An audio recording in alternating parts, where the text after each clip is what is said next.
가기사는 증시 각도기. 네, 안녕하세요. 젊은 투자 정신 나침반 안지원입니다. 네, 안녕하십니까. 네, 의미 있는 일을 오늘 하고 온 각도기 박사준입니다.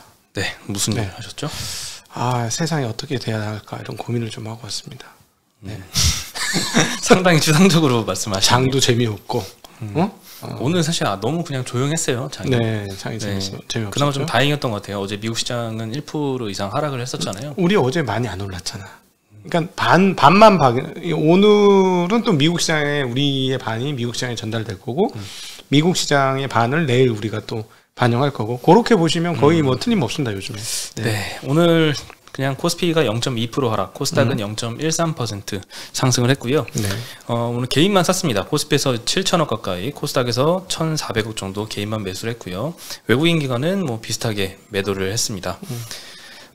사실 오늘 금리도 조금씩 올랐고 2.4% 미국 10년물 금리가 찍었다가 다시 조정받았다가 지금 2.35% 금리가 떨어졌죠. 그러니까 어제 새벽에는 많이 올랐다가 오늘 새벽은 떨어졌습니다. 2.4보다는 조금 밑돌고 있고요. 오늘 러시아 우크라이나 사태의 영향이 계속 뭐 사료, 비료, 뭐 처음에는 뭐 조선도 갔었다가요. 계속 왔다 갔다 돌면서 오늘은 또 음식료 섹터가 엄청 많이 올랐습니다. 결국 갑니다. 네. 상당히 싸다고 생각했는데 이쪽도. 네. 러시아 오늘 음식료 섹터 내에서 큰 이슈가 좀 두 가지 정도 있었는데요. 하나는 이제 러시아 항공로가 폐쇄되면서 수산물 가격이 폭등을 했다고 합니다. 그래서 이 음식료 강세가 보였는데요. 오늘 항공 운임비가 굉장히 많이 급등을 해서 연어 가격이 작년 대비 90%나 급등을 했다고 합니다. 네. 오늘 연어를 먹을까 싶었는데 가면 또 가격이 많이 올라 있겠네요. 아니지, 아직 옛날에 도착한 거죠. 반영이 안 됐으려나요? 당연히 지금 빨리 먹어요. 마지막이야. 빨리 마지막 찬스. 네? 네. 오늘 먹고 당분간 연어는 없는 걸로. 네. 네. 참 제가 제일 좋아하는 회가 연어인데. 그러시군요. 회 정통파는 아니시네요? 정통파는 아닙니다. 네, 그거 되게 느끼한데. 근데 전 그게 제일 맛있더라고요. 고기 좋아하니까 그러는구나. 그거 엄청 기름 많아요. 그렇긴 하죠. 기름 없이 기름을 맨날 풀만 먹고 살던 때는 연어가 자양강장 스테미너식이었는데 요즘은 콜레스테롤식이라니까 정확한 건 모르겠습니다만 오메가3인가? 그것도 있겠죠? 그거겠죠. 오메가3. 네. 남자한테 참 좋은데 여자한테도 참 좋고. 오늘 한번 먹어보겠습니다. 네. 뭐 하려고? 먹고 나서? 네. 죄송합니다. 짓궂어서. 네. 60%나 올랐으면 굉장히 많이 올랐고요. 오늘은 사실 대체제로 육계 관련주도 같이 많이 올랐습니다. 수산물 관련해서는 동원수산과 한성기업이 할인 8% 올랐어요? 할인 8% 올랐습니다. 와. 네. 네, 마니커도 5% 올랐고요. 마니커 FNG가 13%나 상승을 했습니다. 엄청 역시 예상대로 가네. 이제 돌아가면서부터 그죠? 지금 막 돌아가면서 붙네. 이외에도 코스피 업종내에서 사조 시푸드 17%, CJ 시푸드 10%, 삼양식품 6%, 롯데푸드, 롯데칠성, 롯데제과가 5, 6%씩 올랐고요. 크라운 제과도 4%. 오늘 음식료 섹터가 전체적으로 많이 올랐습니다. 네, 섬유의복 섹터가 1.5% 상승을 했는데요. 한세실업이 6%, FNF가 한 2% 정도 상승을 했고요. 얘네들은 뭐 달러값이 올라서 오르나? FNF 같은 경우에는 오늘 좀 호재가 있었습니다. 코스피 200 지수가 이제 변경이 되는데 여기에 이제 예상 편입될 종목으로 거론이 됐습니다. 네. 예, 그리고 오늘 롯데제과와 롯데푸드가 이제 합병 발표를 했죠. 그래서 시너지가 좀 기대가 되는데요. 양사의 단순 합산 매출액은 4조 원 정도가 되고요. 양사가 이제 뭐 유제품 등에 중복되는 원재료가 굉장히 많습니다. 그래서 상당한 원가 절감이 가능할 것으로 보인다는 의견이 많고요. 빈과 시장에서는 기존의 점유율이 빈그레가 1등이었습니다. 41%. 여기도 합병을 했었죠.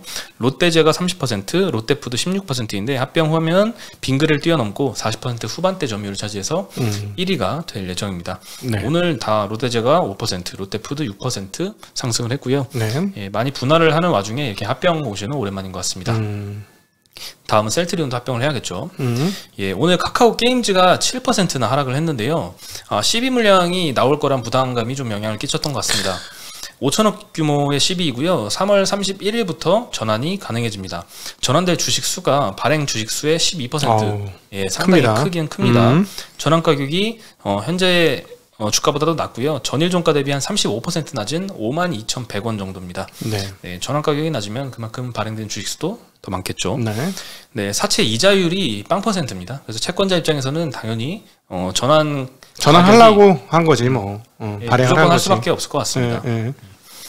잠깐 설명드리면 돈을 조달하는데 은행에서 돈을 조달하는 방법이 있고 일반 다른 제3자들한테 돈을 조달하는 방법이 있는데 또 금리를 줘야 되잖아요. 돈을 빌리면. 근데 금리를 안 주고 싸게 조달하기 위해서 이자를 안 주고 대신에 주식으로 전환할 수 있는 권한을 주는 게 CB 컨버터블 본드 전환 사채입니다. 주식으로 전환 안 하면 그냥 사채로 끝나게 되는데 이렇게 0% 발행하는 거는 주식으로 전환하는 의지가 강한 그 채권자와 회사와의 그 합이 맞아서 발행되는 경우가 CB가 되겠죠. 네. 요게 부실화된 게 옛날에 이상한 사모펀드 사태였죠. 네, 그렇죠. 그 사모펀드는 이런 CB만 집중적으로 투자를 했는데 상당히 그때 당시에 사모펀드 이런 붐이 불어서 가지고 CB 시장이 너무 핫했습니다. 그래서 가격이 굉장히 많이 높아졌죠. 쉽게 얘기하면은 그라운드보다 선수들이 더 많은 상황이었던 거예요. 사실은 CB를 발행을 한다는 거는 주식으로 전환할 의향이 있는데 회사가 좋아져야 되는 거예요, 미래에. 근데 CB를 하겠다는 사람이 너무 많았던 거죠. 근데 제대로 발행할 수 있는 사람은 얼마 안 됐던 거예요. 그러니까 예를 들어 정식 가게 하는 사람한테만 CB 발행했던 게 아니라 이건 이제 비하하는 건 아니지만 노점상 하시는 분들한테조차도 CB가 발행된 거라고 표현해야 될까요? 예를 들면은 치킨집에 투자를 하는 펀드를 만들었는데 여기에 돈이 너무 많이 쏠린 거예요. 정부에서 지원도 많이 해주고. 네. 근데 치킨집 수가 사실 그렇게 한국에 많지는 않거든요. 많아요. 근데 실제로 많지만 많지 않다라고 가정을 했을 때 한 치킨집에 너무 많은 자금이 들어간 거죠. 과도하게. 실제로는 운영 자금이 필요가 그렇게 많지 않은 그런 치킨집한테도 너무 자금이 이렇게 쏠리다 보니까 회사가 좀 부실화되거나 너무 높은 가격에 CB가 발행되거나 이런 케이스가 좀 있었습니다. 쉽게 얘기하면 이놈 저놈한테 CB 발행할 수 없는 사람들이 다 CB를 발행하게 돼가지고 막 된 거죠. 문제가 된 거죠. 그렇죠. 네. 그래서 사기 사건이 난 케이스도 있고요. 네, 그렇습니다. 오늘 지수 변경 관련된 소식이 두 가지 있습니다. 하나는 이제 5월에 MSCI 정기 변경, 그리고 6월에 코스피 200 정기 변경입니다. 네, 5월 MSCI 정기 변경에서는 유안타증권에서 어떤 종목이 편입될지에 대해서 전망을 했는데요. 거론되는 종목은 현대중공업과 KT입니다. 두 종목 오늘 1%대씩 상승을 했고요. 정기 변경 발표는 5월 13일, 아직은 좀 시간이 남았고요. 리밸런싱은 5월 31일에 될 예정입니다. 코스피 200 정기 변경은 6월에 있는데요. NH증권에서 예상 편입 종목을 거론을 했습니다. 네. 편입 규모 순서대로 6개 정도가 편입 예상이 되는데요. FNF가 820억, SD 바이오센서가 700억, 금액은 편입 규모입니다. 메리츠 화재가 490억, 일진 하이솔루스 150억, K카 140억, 한일 시멘트 120억입니다. 네. 반대로 편입 종목이 있으면 편출 종목도 있겠죠. 넥센타이어, S&T 모티브, SK 디스커버리, 부광약품, 영진약품, 풍산 이렇게 6종목이고요. 지수 변경일이 정식으로 거래소가 발표하는 건 5월 중순이고요. 지수 변경일은 6월 10일입니다. 네. 근데 2002년부터 21년도까지 통계를 보면요. 한 20년간 정도의 통계네요. 정기 변경 3개월 전에 이 주식을 미리 알고 매수를 했을 경우에 평균적인 초과 수익률이 15%포인트. 초과 수익률이라면 지수 대비 수익률을 의미하겠죠. 정기 변경 발표가 이미 된 시점에 그때 매수를 해도 좀 늦었지만 7%포인트 초과 수익률 달성이 가능하다.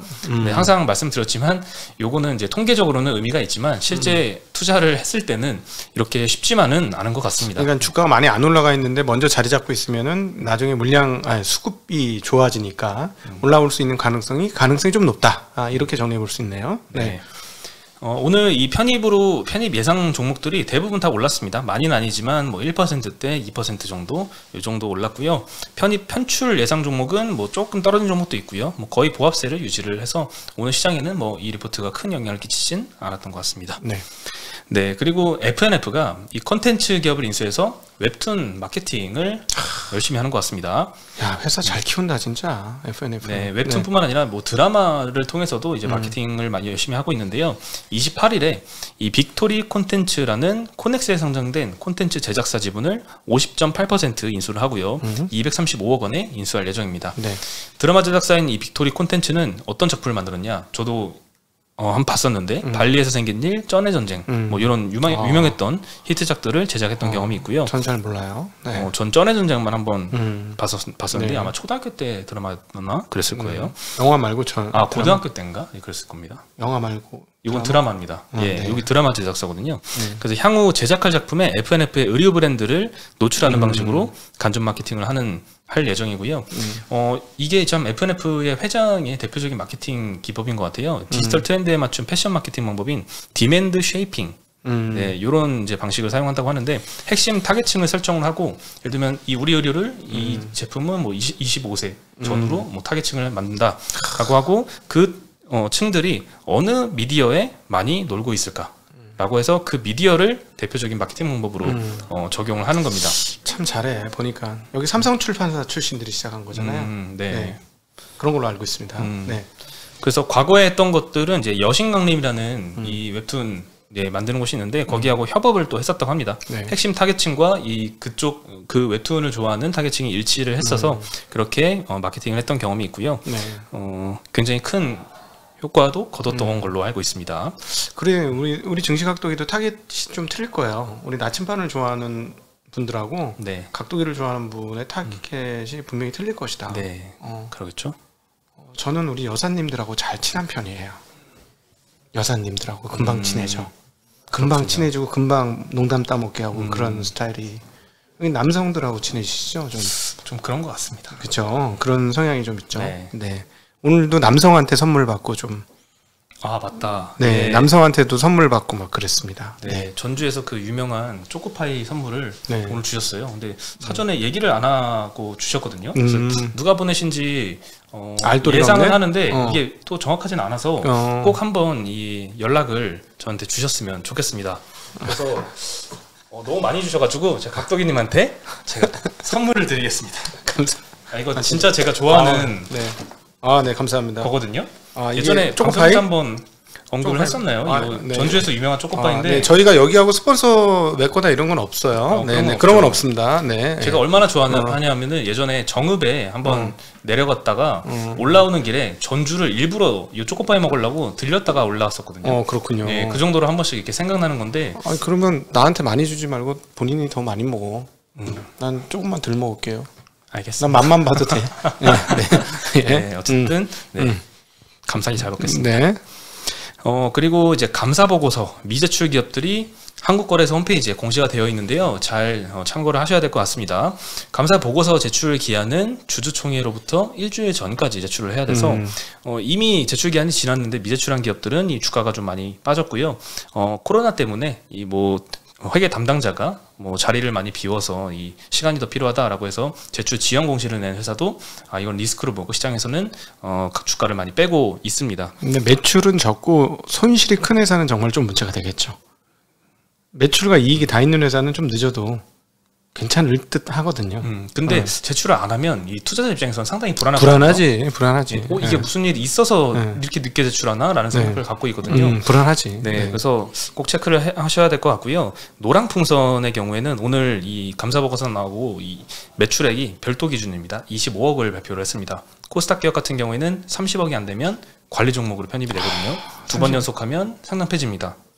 근데 이제 노랑풍선은 이제 영업하는 데 확실히 타격이 있겠죠. 네, 코로나 때문에 영업이 거의 사실상 중단되면서 타격이 컸었는데요. 저번에 모드 투어도 한번 이렇게 될 것 같다라는 우려 때문에 주가가 좀 큰 폭으로 하락을 했었던 경험이 있는데 모드 투어는 다행히 30억 이상 발표를 했습니다. 40억 발표를 했습니다. 아슬아슬하게. 그래서 관리 종목 편입은 안 됐고요. 노랑풍선은 그때 당시에 모드 투어하고 같이 주가가 빠졌었는데 결국에는 이렇게 관리 종목에 편입이 되게 되었습니다. 처음에 시가는 21% 하락해서 출발을 했는데 종가는 마이너스 11%로 낙폭은 좀 축소해서 마감을 했고요. 5억 매출하는 게 어렵나? 안타깝네 진짜. 네, 정말 안타깝죠. 이거 5억 때문에 관리 종목이 편입이 된 거니까요. 자전거 대회 한번 치러도 5억 드는데. 안타깝네. 예, 참 안타깝고 오늘 하나투어와 모드투어는 0.3% 1%씩 주가가 오히려 상승을 했습니다. 네. 근데 요건 내년도에 올해 이제 하반기 되면은 이제 리오프닝 되면서 자연스럽게 매출 30억 이상은 당연히 달성을 해서 풀려날 거라고 회사도 생각을 하고 있는 것 같습니다. 네.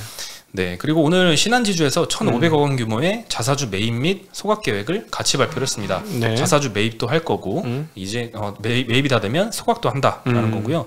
발행 주식 대비 크진 않습니다. 발행 주식 수에 대비 0.7% 정도 규모고요. 3월 25일부터 한 3개월 정도 기간 동안 자사주 매입 후 그다음 소각을 할 것 같습니다. 주가 잘 안 빠지겠네. 아, 네. 근데 1,500억 해봐야 얼마 안 된다. 얼마 안 됩니다. 얼마 안 돼. 예, 근데 이제 향후에 요런 요걸 규모를 조금 더 키워나갈 그런 계획이 또 있기 때문에 주주 환원율이 좀 높아진다는 측면에서는 일단 좋은 첫걸음인 것 같습니다. 사실상 세금이 내년부터 형성이 된다면 배당 별로 안 반갑지. 그쵸? 배당 안 반가워요. 금융투자소득세에 이제 배당을 같이 얹어가지고 종합과세 될 수도 그러니까 있다면 종합과세 되고 하니까 별로 안 반갑고 그냥 이렇게 그 돈 갖고 소각해줬으면 좋겠어. 주식을. 아, 그렇죠. 아, 제가 잘못 말했네요. 그 금융투자소득세에 들어가는 건 아니고 배당 소득세는 원래 15.4% 이렇게 우리가 내는데 이게 2천만 원이 넘어가면 종합과세 되죠. 네. 예, 그래서 참 배당을 어느 정도 많이 받으시는 분한테는 요거를 너무 과도한 세율이 적용이 되니까 참 자사주 매입이 훨씬 더 유리하긴 하죠. 유리하죠. 훨씬 유리해요. 자사주 소각을 그냥 해줬으면 좋겠어. 근데 자사주 소각하고 또 증자하면 말짱 도르면 꽝이지. 옆구리 차는 거지. 옆구리 차는 거. 옆구리 터지는 거야. 그러면 그렇죠. 네, 그건 안 됩니다, 여러분. 네. 반드시 소각을 해야 됩니다. 유상증자 안 돼. 소각하고 나서는 연맥이는 겁니다. 네. 네. 예, 그리고 횡령 사건이 또 잊을만 하면 또 계속 나오는 것 같아요. 오스템 임플란트가 엄청 큰 규모의 이제 횡령 사건 이후에 결국에는 감사 보고서가 적정 나오면서 상장 폐지는 조금 면한 것 같죠. 네. 근데 LGU 플러스와 클리오에서도 횡령 사건이 발생을 했더라고요. 네. LGU 플러스는 회사 규모 대비 크지 않습니다. 80억 원 정도인데 사실 굉장히 큰 돈이긴 하죠. 근데 회사가 너무 크니까. 예, 네. LG U+ 직원이 대리점 직원하고 짜고 가상의 고객사와 허위 계약을 체결했고 회사가 이 대리점한테 지급하는 수수료, 그 수수료를 횡령을 한 건데요. 현재 알려진 금액이 80억인데 회사 측에서는 요거보단 좀 적다라고 예상을 하고 있는 것 같습니다. 네. 시가총액이 6조 원인데 그것 대비해서는 0.14% 규모니까 주가 영향은 오늘은 좀 없었습니다. 그리고 클리오 같은 경우에는 공시는 안 했는데 22억 원대 횡령을 했다라는 소식이 감사 보고서를 뒤져보면은 나오긴 합니다. 네. 네, 영업 직원이 작년 하반기에 물품 대금을 개인 계좌로 받는 방식으로 상당히 조금 수준이 낮은 방식으로 이렇게 쉽게 횡령을 했는데 네. 이런 것들이 통하는 참 시스템이 좀 많이 문제인 것 같습니다. 횡령 규모는 자기 자본의 3% 미만이라서 의무 공시 사항은 아니었고요.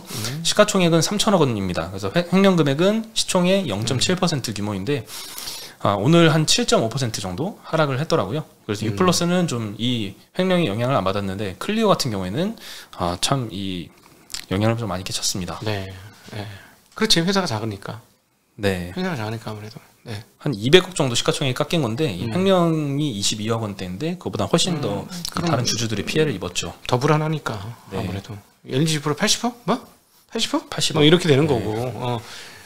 저기 같은 경우 22억이라고? 이렇게 되는 거죠. 네. 네, 이런 일이 좀 없어야 될 텐데요. 자꾸 생기네요. 그러네요. 네. 네, 그럼 저희는 여기서 오늘 인사드리겠습니다. 안녕. 안녕.